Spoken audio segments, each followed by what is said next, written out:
Have you ever wondered what it would feel like to know a murderer was watching the news, reading the newspapers, and secretly laughing because no one could stop him?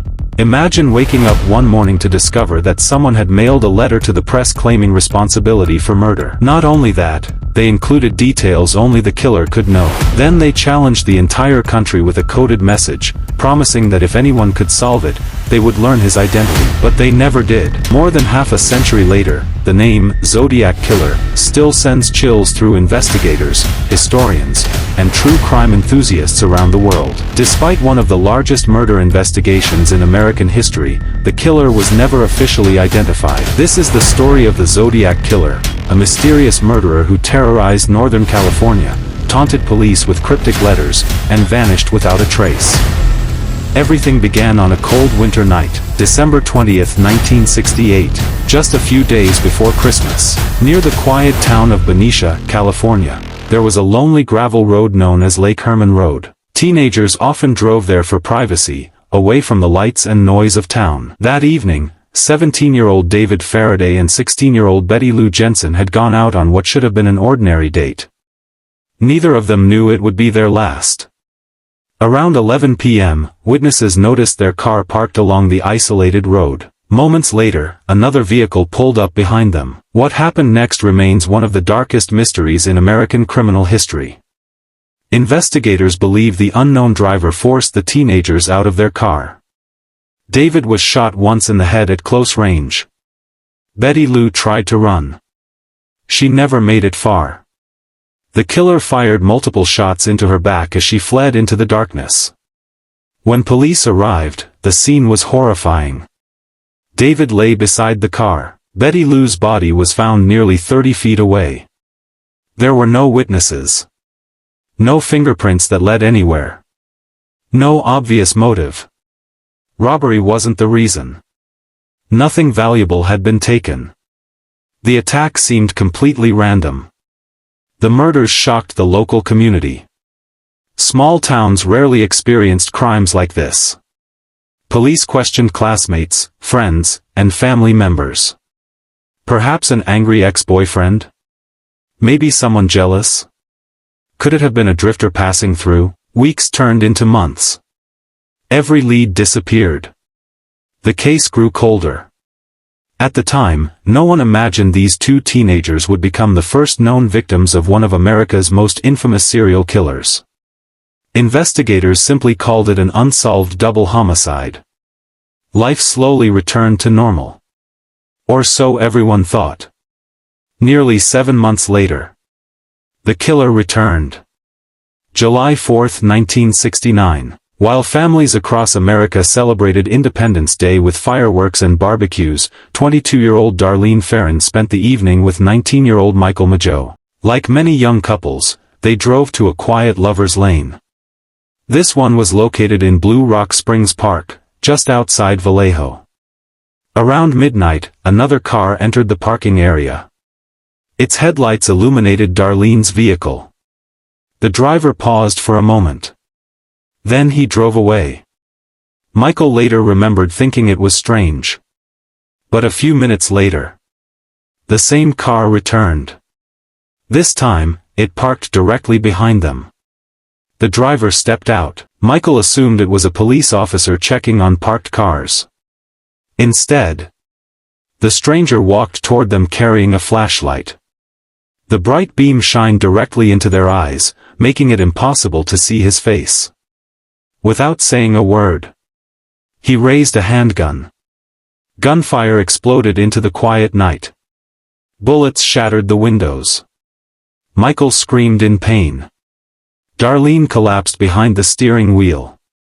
The attacker briefly walked away. Then something even more disturbing happened. He heard movement inside the car.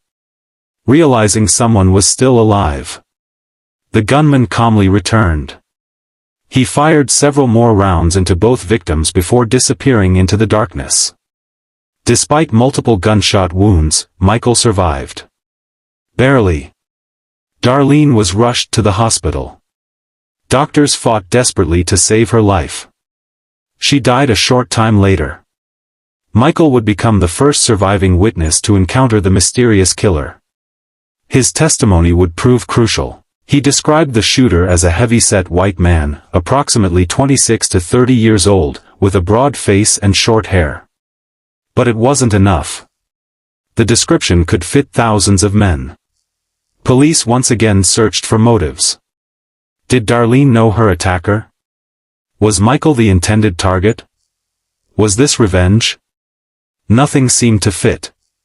Then, less than an hour after the shooting, the Vallejo Police Department received a phone call.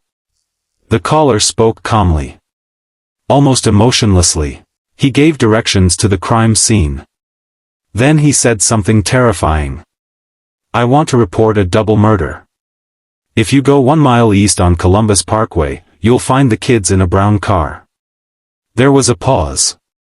Then he added another shocking statement. "I also killed those kids last year." Click. The line went dead. Police immediately traced the call.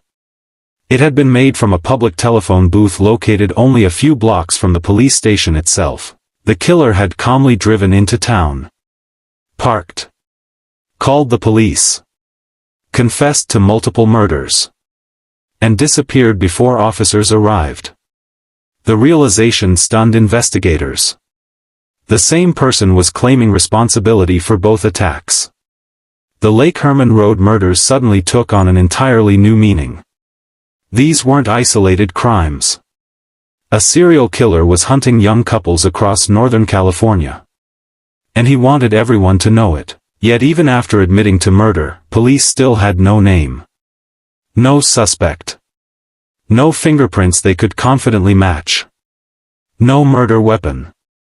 Only fear. As news of the killing spread, teenagers stopped visiting secluded parking areas. Parents warned their children not to go out alone. Rumors spread across California. Some believed the killer was a truck driver.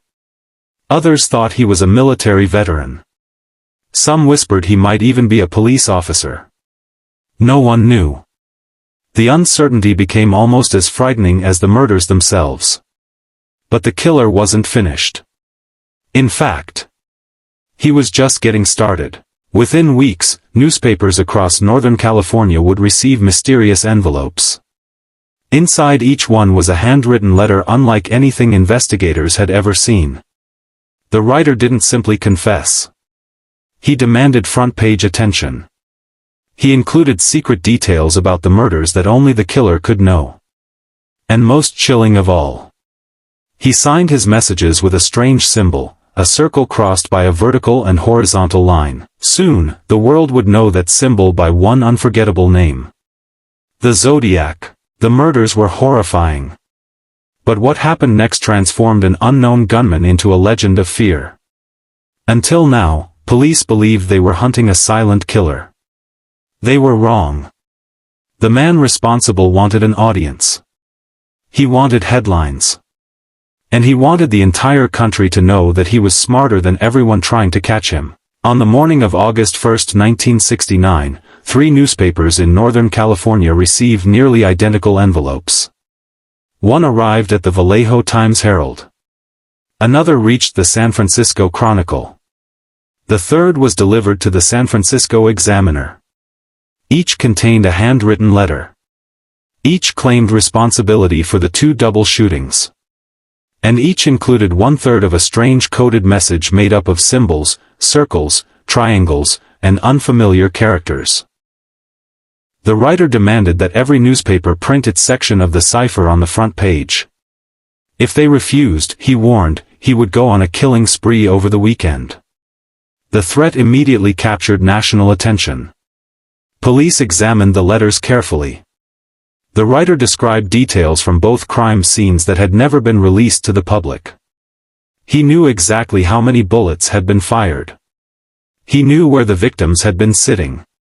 He knew facts only the murderer, or investigators, could possibly know. There was no doubt.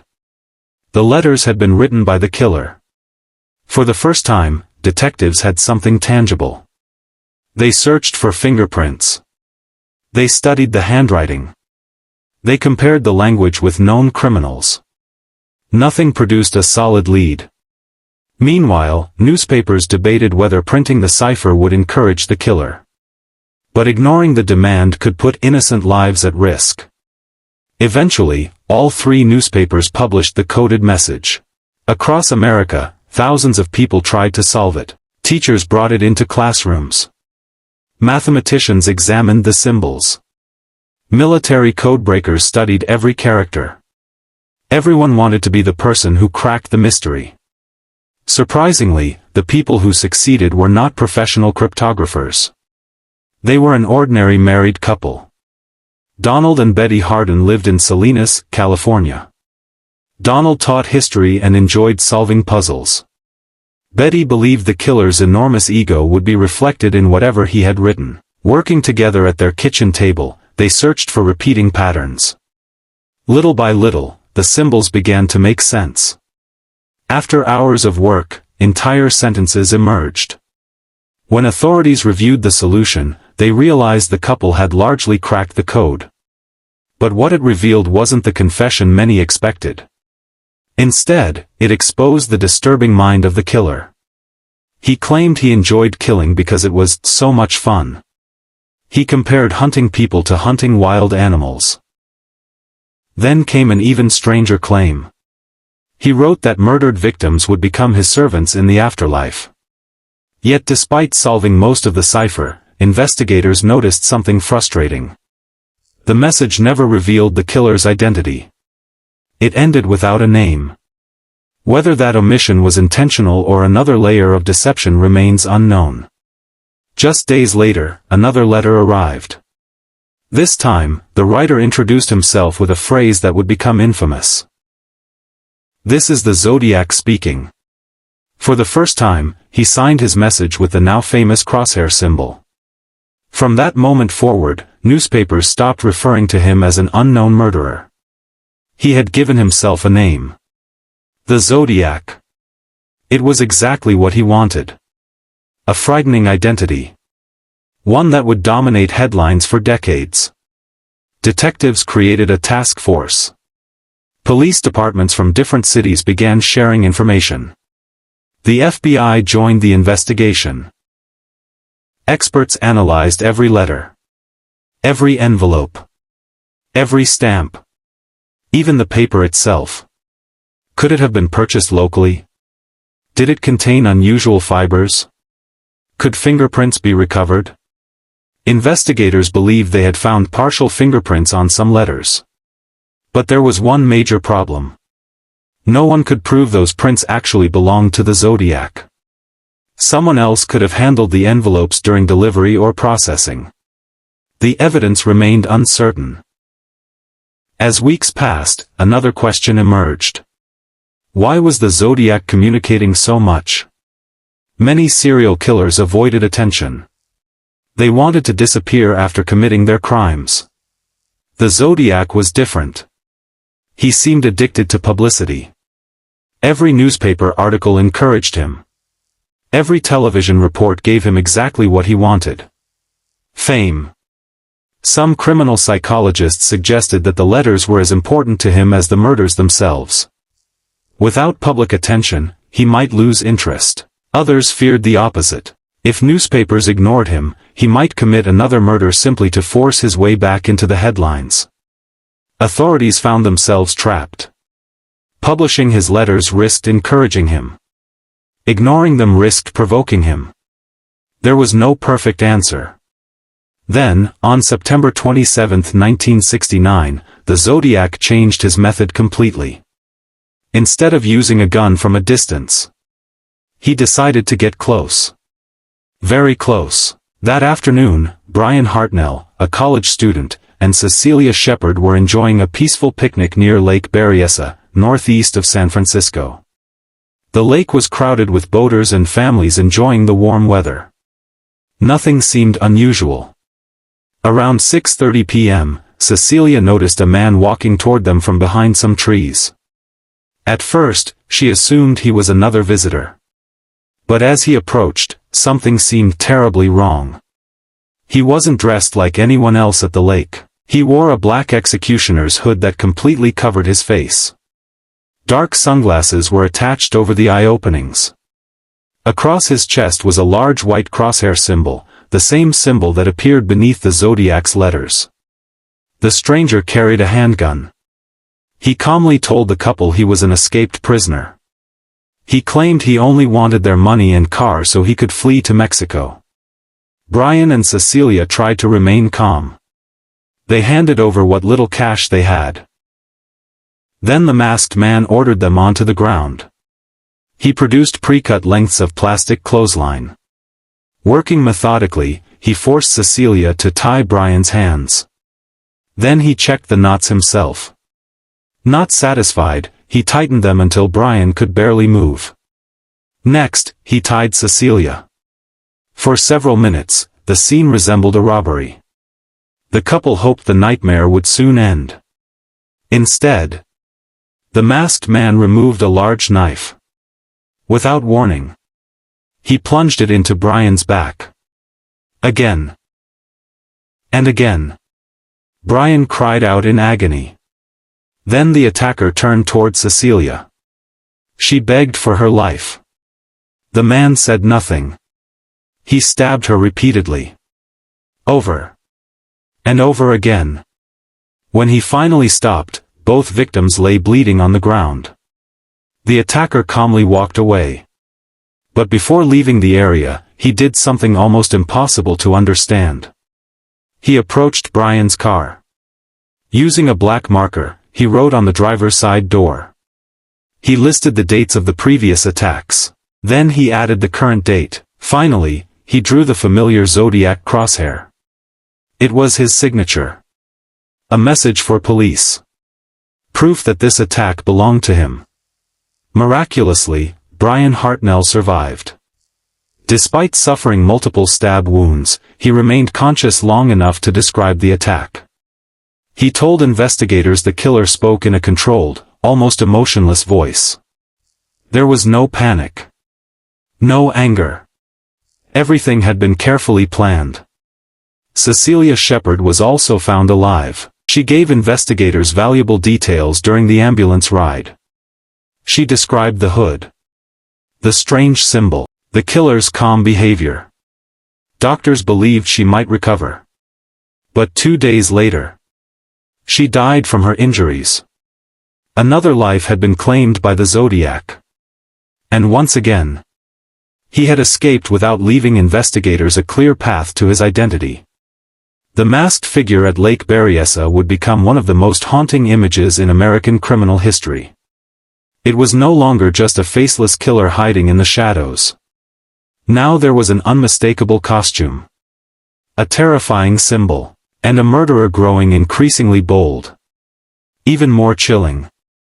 His deadliest attack was still to come. By the autumn of 1969, fear had spread across Northern California. Teenagers no longer felt safe at lovers' lanes. Families locked their doors earlier than usual. Police departments were overwhelmed with tips from frightened citizens. Every day, people called to report suspicious neighbors, strange vehicles, or mysterious men who resembled the composite sketch. Most of the leads went nowhere, but the Zodiac seemed to enjoy watching the panic grow. Each murder had become more daring. Each letter more arrogant. And then he did something investigators never expected. Instead of attacking in a secluded area, he struck in the middle of a major city. It was the evening of October 11, 1969. 40-year-old Paul Stine was working his regular shift as a taxi driver in San Francisco. He had no reason to believe this ride would be any different from the dozens he had already completed that day. Shortly before 10 p.m., a man hailed his cab. The passenger gave an address in the wealthy Presidio Heights neighborhood. Paul started the meter and drove into the night. As they approached the destination, the passenger asked him to continue for another block. Paul complied. The taxi rolled to a stop near the corner of Washington and Cherry Streets. Then, without warning, the passenger pulled out a handgun. A single shot echoed through the quiet neighborhood. The bullet struck Paul in the head. He died instantly behind the steering wheel. But the killer wasn't finished. Instead of running away immediately, he calmly leaned over the body. He searched Paul's pockets. Then, with chilling precision, he cut away a large piece of the driver's blood-stained shirt using a knife. He wiped parts of the cab to remove fingerprints. Then he casually walked away into the darkness. The Zodiac had made one critical mistake. Or so police believed. 3 teenagers inside a nearby house had witnessed part of the attack through a window. They immediately called the police. The dispatcher quickly broadcast a description over police radio. But somewhere during the communication, a devastating error occurred. The suspect was mistakenly described as a black male. In reality, the witnesses had clearly seen a white man. Because of that mistake, officers searching the neighborhood looked for the wrong person. One patrol officer later reported passing a white man walking calmly along the sidewalk just a few blocks from the murder scene. The man matched the witness's description. Since he did not match the radio broadcast, the officer continued driving. Only later did investigators realize they had likely crossed paths with the Zodiac himself. It remains one of the greatest missed opportunities in American criminal history. Had the correct description been broadcast, the case might have ended that very night. Instead, the killer disappeared once again. The investigation intensified. Crime scene technicians carefully examined the taxi. This time, investigators recovered fingerprints from the cab. For years, many believed these prints belonged to the Zodiac. But uncertainty remained. Some detectives questioned whether the prints had come from the killer or from someone else who had touched the vehicle. The evidence was never considered conclusive. Still, investigators hoped advances in forensic science might someday reveal the truth. Just 2 days later, another envelope arrived at the San Francisco Chronicle. Inside was a handwritten letter. The Zodiac wasted no time proving he was responsible. Folded inside the envelope was a piece of Paul Stine's bloody shirt. Only the killer could have possessed it. Any lingering doubt disappeared instantly. The letter mocked police for failing to catch him. He even joked about officers searching the wrong neighborhoods while he escaped. Then he made a terrifying threat. He claimed his next target might be schoolchildren. He described a plan to attack a school bus by shooting the driver and picking off children as they fled. Whether he genuinely intended to carry out the attack or simply wanted to spread fear remains unknown. But the effect was immediate. Parents panicked. Schools discussed emergency procedures. Some districts increased police patrols around buses. Children who had never heard of the Zodiac suddenly knew his name. He had succeeded in turning an entire region into a community living in fear. As investigators struggled to identify him, the Zodiac continued sending letters. Some were short. Others stretched across several pages. Many contained bizarre symbols, crosshairs, or references to previous murders. Sometimes he claimed responsibility for crimes that investigators could not verify. His reported victim count steadily increased. 5 victims. 7. 12. Then even more. Police believed many of those claims were false. The Zodiac understood something important. The more murders he claimed, the more powerful his reputation became. Whether people believed him hardly mattered. Fear was his greatest weapon. Then came another cipher. This one contained 340 symbols. Far longer and far more complicated than the first. Experts immediately got to work. Military cryptographers studied it. University professors analyzed it. The FBI examined every pattern. Nothing worked. Weeks became months. Months became years. Eventually, decades passed. The code remained unsolved. It became one of the world's most famous unsolved cryptograms. People around the globe attempted to crack it. Entire books were written about it. Computer programs analyzed millions of combinations. Still. Silence. The Zodiac's secret remained hidden. Meanwhile, detectives built psychological profiles. They believed the killer was intelligent. Organized. Patient. Comfortable handling weapons. Likely familiar with police procedures. Some experts suggested he had military training because of his knowledge of firearms and coded messages. Others disagreed. Perhaps he was simply an avid reader fascinated by puzzles and crime. His letters revealed another important clue. He craved attention. Every time newspapers featured his messages, he responded with another letter. When media coverage slowed, another threat usually followed. He seemed unable to tolerate being forgotten. Investigators also noticed inconsistencies. Sometimes his spelling was poor. Other times, his writing appeared educated. Some believed he intentionally made spelling mistakes to appear less intelligent. Others thought he was disguising his handwriting. Every detail seemed carefully calculated. Nothing about the Zodiac appeared accidental. By the end of 1969, the investigation had grown into one of the largest criminal manhunts in California history. Thousands of suspects had been interviewed. Hundreds of fingerprints collected. Dozens of handwriting samples examined. Yet the man behind the murders remained invisible.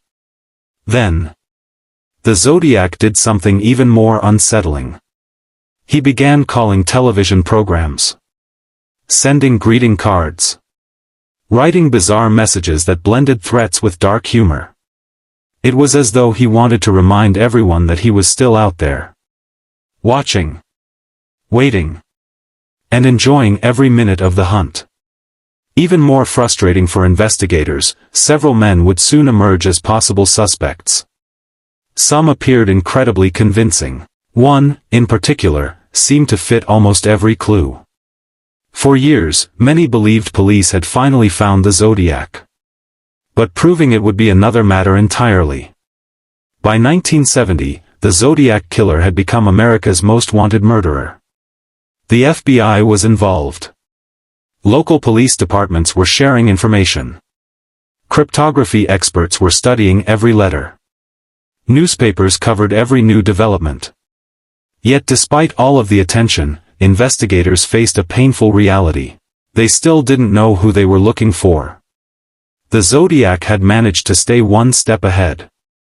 And as the investigation grew larger, so did the list of suspects. Over the years, thousands of names were submitted to police. Some came from anonymous phone calls. Others were suggested by friends, relatives, former co-workers, or neighbors. Every time someone behaved strangely, someone else wondered. Could this be the Zodiac? Most suspects were quickly eliminated. Their fingerprints didn't match. Their handwriting was different. They had solid alibis. Or they simply didn't fit the timeline. But a handful of names continued to surface again and again. None attracted more attention than Arthur Lee Allen. Allen was a former elementary school teacher who had once been dismissed from his job. He lived in Northern California. He owned weapons. He enjoyed hunting. Several people claimed he had made disturbing comments about killing people. One acquaintance later told investigators that Allen had once spoken about wanting to call himself Zodiac. Whether that conversation actually happened exactly as remembered has been debated for years, but it immediately caught investigators' attention. Then more unusual details began to emerge. Allen reportedly owned a Zodiac brand wristwatch featuring the same crosshair symbol used in the killer's letters. To many people, that seemed far too coincidental. Was this finally the breakthrough detectives had been waiting for? Police obtained search warrants. They searched Allen's home. His trailer. His vehicles. They recovered firearms, knives, and other suspicious items. But they did not find the murder weapon. They did not find the victim's belongings. And they did not discover any document proving he had written the Zodiac letters. Investigators compared Allen's handwriting with the killer's. Experts concluded they did not match. Fingerprint comparisons also failed to produce a conclusive identification. Years later, DNA testing on material believed to have come from Zodiac letters also failed to link Allen to the evidence. Although many investigators privately believed he was their strongest suspect, the evidence was never strong enough to charge him with the murders. When Arthur Lee Allen died in 1992, one of the biggest questions in American criminal history remained unanswered. Was he truly the Zodiac?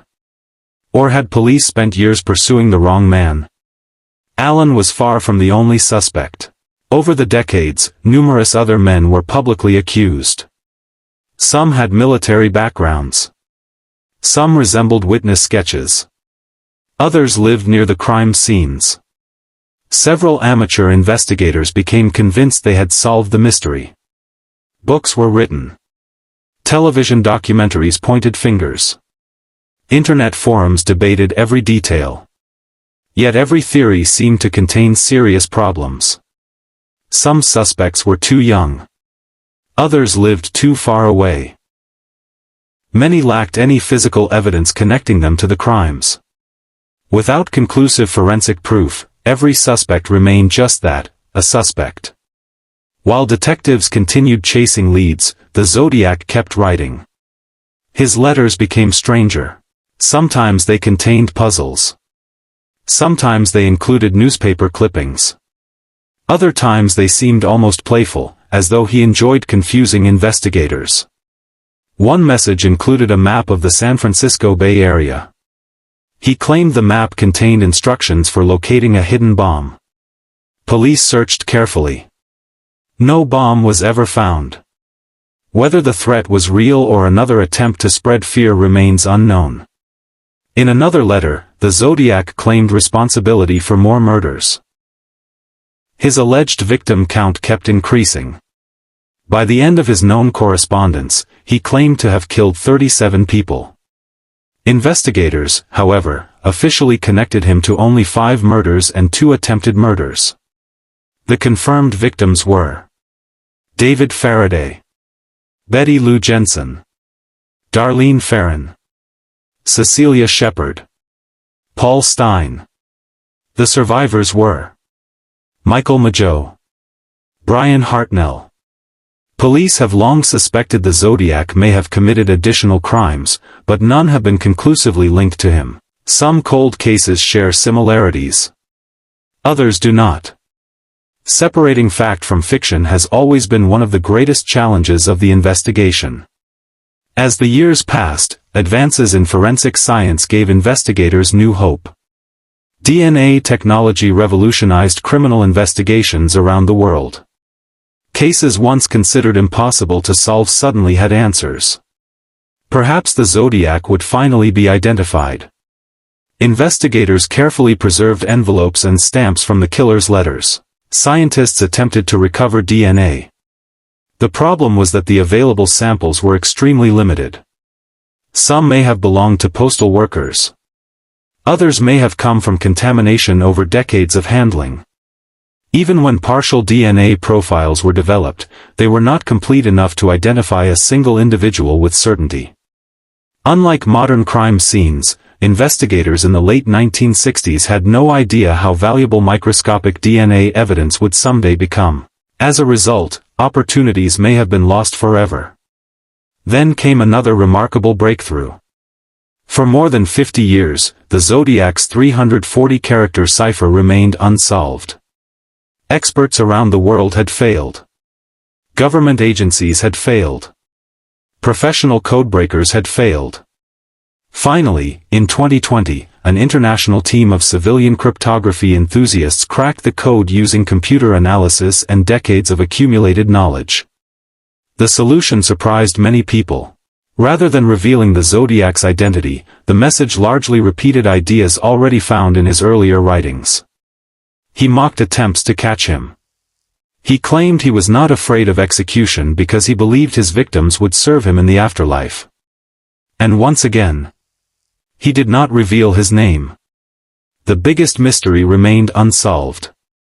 Even after the cipher was cracked, investigators still lacked the one piece of evidence they desperately needed. A confirmed identity. Without it, prosecutors could never close the case. Families of the victims continued waiting for answers. Some parents passed away never knowing who had murdered their children. Survivors carried emotional scars for the rest of their lives. Brian Hartnell, who survived the brutal stabbing at Lake Berryessa, has spoken about the lasting impact of that terrifying afternoon. Michael Mageau also lived with the memories of the Blue Rock Springs attack, although his recollections varied over the years due to trauma and the passage of time. For the victims' loved ones, the Zodiac was never just a mystery discussed in documentaries. He was the man who stole futures, shattered families, and disappeared before justice could catch him. Today, the Zodiac Killer remains one of the most infamous unidentified serial killers in American history. Every few years, new theories emerge. A retired detective believes he has solved the case. A documentary points to another suspect.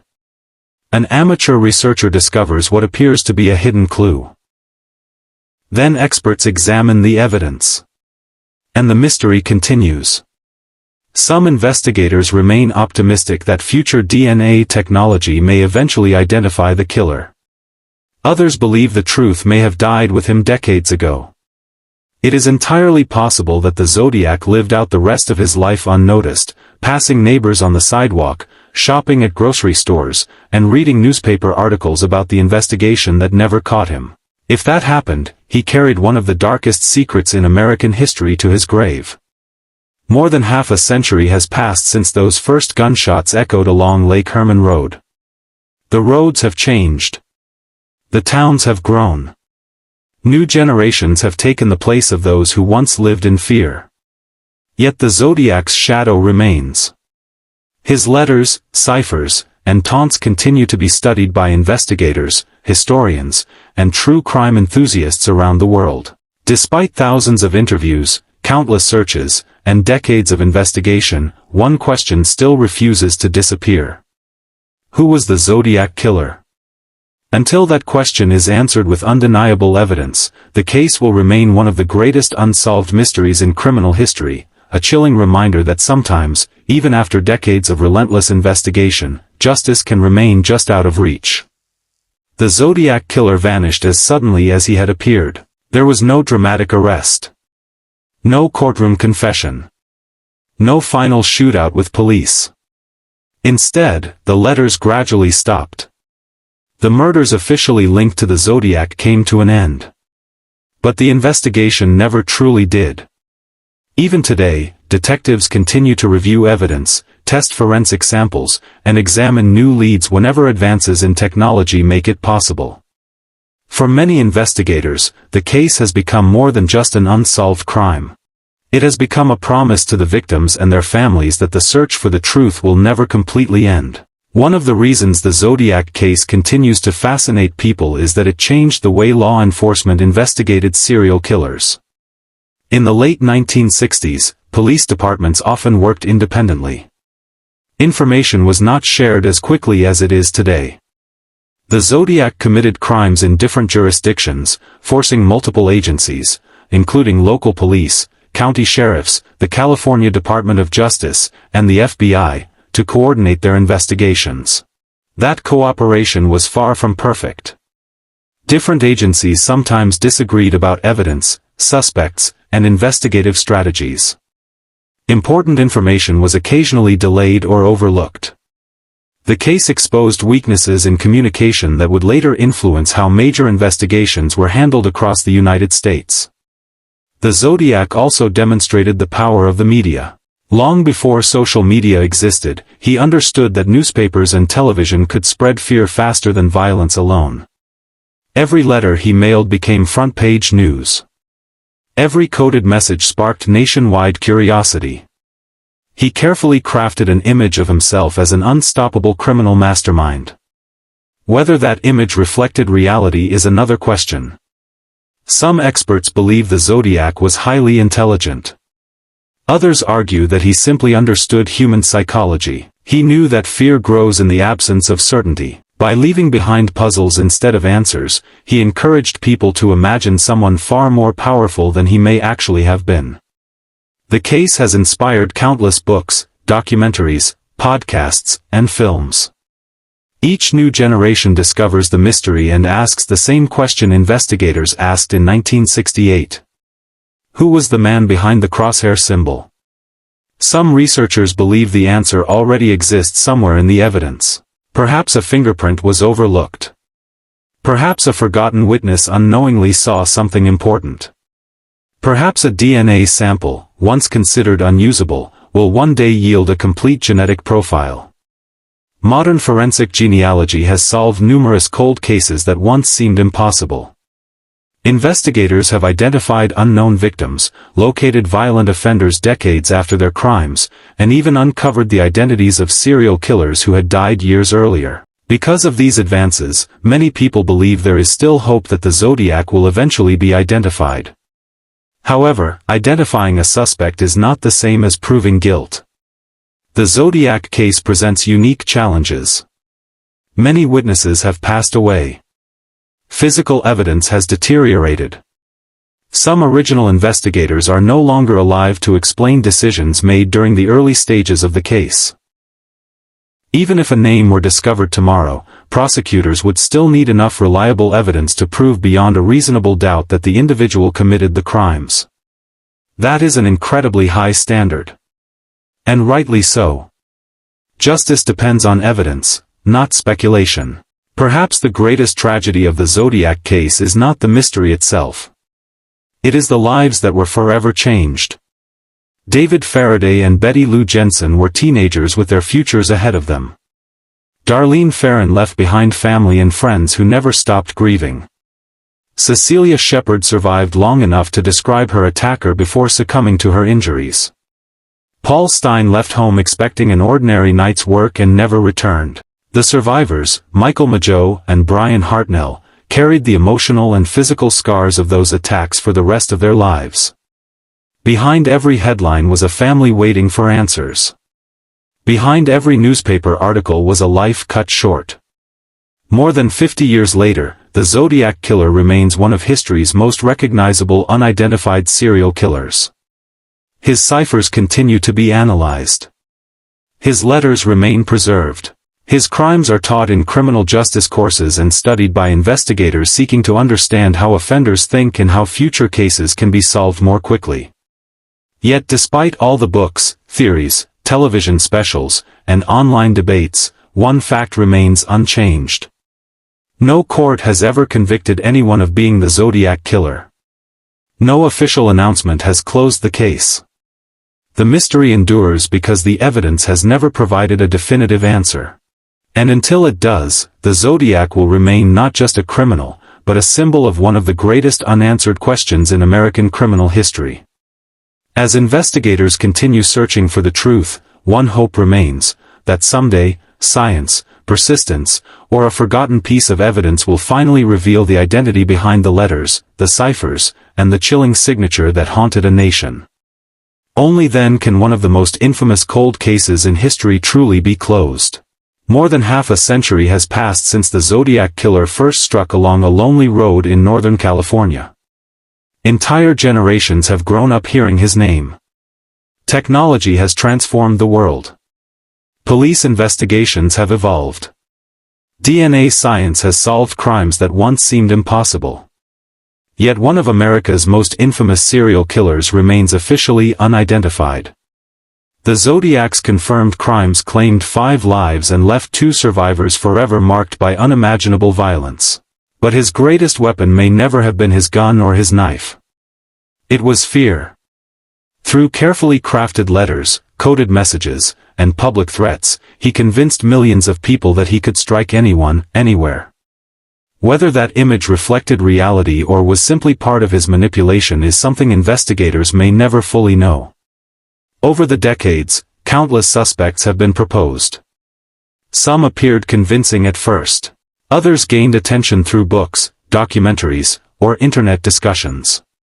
But none have been proven, beyond reasonable doubt, to be the Zodiac Killer. That distinction matters. In criminal investigations, suspicion is not the same as proof. The case serves as a reminder that justice depends on evidence, not assumptions.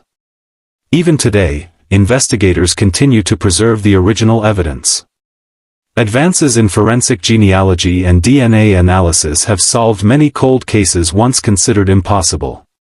There remains hope that future technology, or a forgotten piece of evidence, could finally identify the man behind the crosshair symbol. If that day comes, it won't erase the pain endured by the victims' families. It won't bring back David Faraday.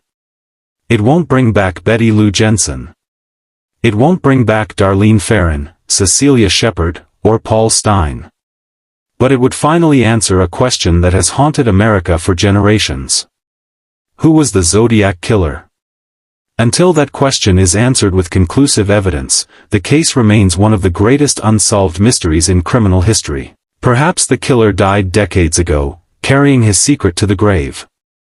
Perhaps his identity still exists somewhere within an overlooked fingerprint, an old envelope, or a fragment of DNA waiting for technology to unlock it. No one knows. And that uncertainty is exactly why the Zodiac Killer continues to fascinate investigators, historians, and true crime audiences around the world. Some mysteries fade with time. This one never has. Because somewhere between the letters, the ciphers, the crime scenes, and the silence left behind, the truth is still waiting to be found.